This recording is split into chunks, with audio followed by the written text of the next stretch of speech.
It is day 4 of the 30-day monk mode challenge, and pretty much it was an easy day today, and that was because I really didn't go outside today. I know you can hate on me that I'm not living a, you know, authentic life or something because I'm just staying in my house, but I think if you want to be successful, sometimes you need to be a bit crazy or a bit focused. No, you don't need to be a bit, you need to be extremely focused, okay? If you want to achieve outsized returns, you're going to need to do an outside input. But despite being at home all day, I still struggled. To be honest, today was probably the hardest day in the whole challenge, simply because I was getting the urges to partake in instant gratification. I really was.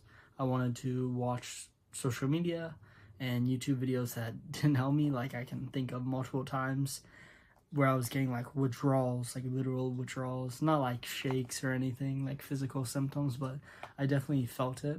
And I think that it really hit me today. So it's not easy. It really isn't easy. And that's something I want to stress upon, that it's really not easy to go against the modern system, the modern addictions, the modern really society, the modern society. And you have to think that these developers, these Silicon Valley guys, they're literally spending every second of the day, with psychologists or with the users even trying to figure out how they can keep you on these apps like YouTube. Even the video you're watching right now, they're trying to find a way how to keep you on these apps, how to keep you really, for lack of a better term, enslaved, right? They're keeping you enslaved to this instant gratification.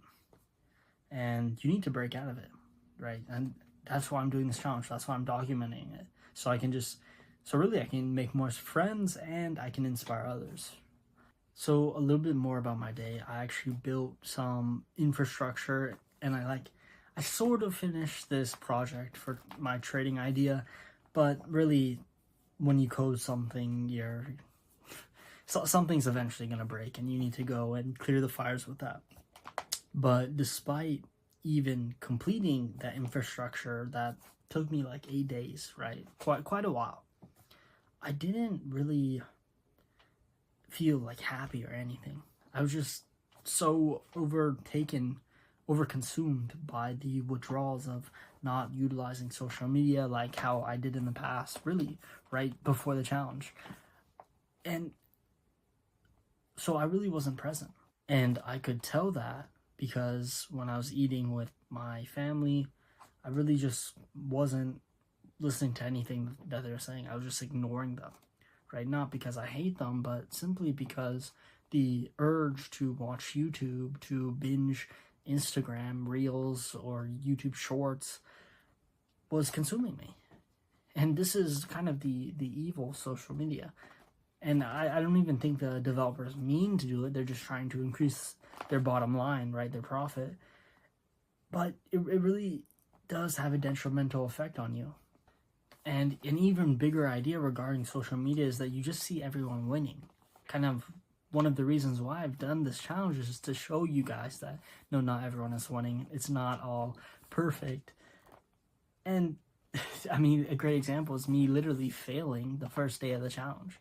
I didn't technically fail because I did like all 9 habits out of the 10, but like I think that's how life's gonna be sometimes. You say, hey, I'm gonna do something, and then you actually don't do it. And then you go back the second day and do it. Or maybe even you don't do it the second day, and then the third day you do it. Or not even the third day, it just keeps going on, right? But the big idea here is that not everything in social media is how it really is happening, okay? People might show you their success, but they don't show you their failures, okay? They don't want to show you that because humans, we don't like showing our flaws to people. That's just like a biological idea, right?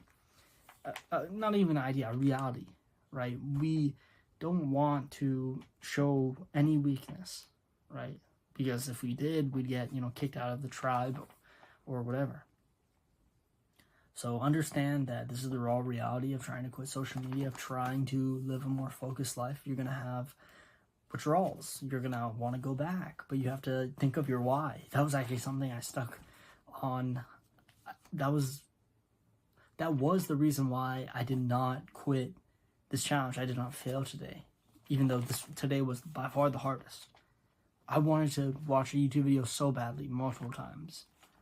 So at a fundamental level, you need to have a why. You need to have something above yourself. You need to think about your 20 kids you have in the future, or how many kids you want, or about the charity you build that literally defeats cancer or something. Okay? You got this. Think about your future self, please. See you later.